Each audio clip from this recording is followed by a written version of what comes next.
राधे कृष्ण आप सभी को। सूत जी कहने लगे कि अब सब व्रतों में उत्तम व्रत और मोक्ष के देने वाले एकादशी के व्रत का महात्म्य सुनो। एकादशी तिथि कृष्ण पक्ष की हो या शुक्ल पक्ष की, अन्न नहीं खाना चाहिए। जो एकादशी को अन्न खाता है वह पापों का भक्षण करता है। एकादशी का व्रत माता के समान उसकी रक्षा करता है।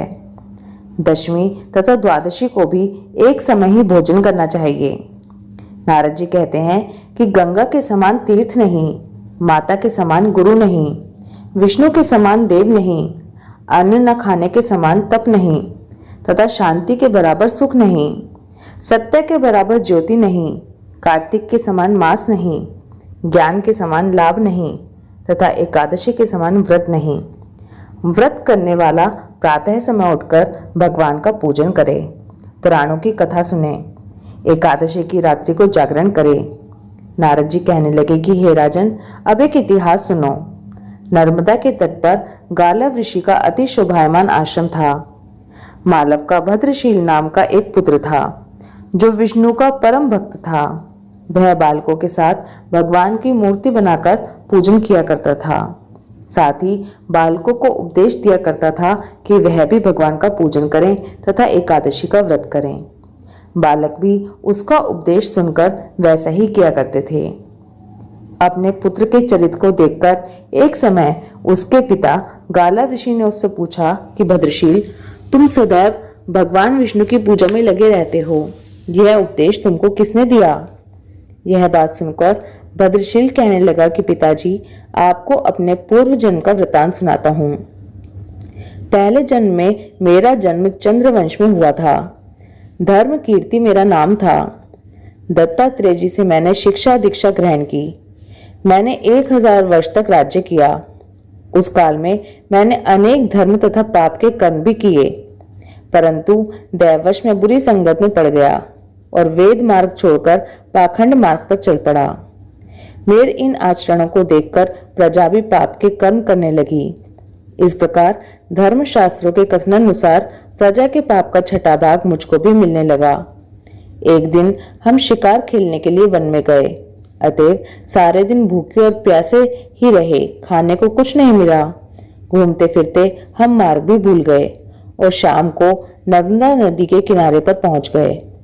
उस दिन एकादशी का व्रत होने के कारण वहां पर एकत्रित अनेक वैष्णव भगवान का कीर्तन कर रहे थे। मैं भी भूखा प्यासा रहकर रात भर वहीं पड़ा रहा, मगर प्रातःकाल होते ही भूख प्यास से दुखी हो मेरे प्राण निकल गए। उसी समय यमराज के दूत मुझको पापी समझकर मारते पीटते यमराज के पास ले गए। यमराज ने चित्रगुप्त से मेरे सब पाप और पुण्यों का लेखा मांगा। तब चित्रगुप्त ने विचार कर कहा कि यद्यपि यह बड़ा पापी है, परंतु इसने एकादशी का व्रत किया था, उसी से इसके प्राण निकल गए।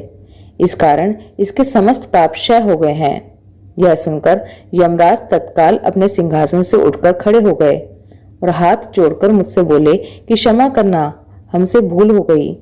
साथ ही मुझको नमस्कार भी किया।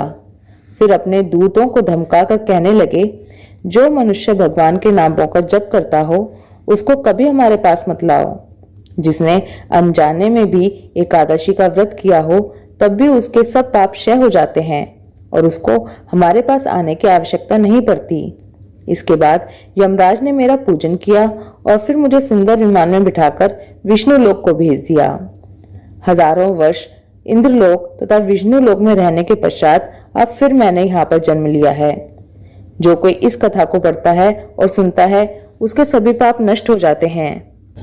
ब्रह्मा जी कहते हैं, कार्तिक शुक्ला एकादशी, जिसको हरि प्रबोधिनी एकादशी भी कहते हैं, इस एक व्रत के करने से वाजपेयी यज्ञों से भी अधिक फल प्राप्त होता है तथा जन्म जन्मांतर के पाप नाश हो जाते हैं।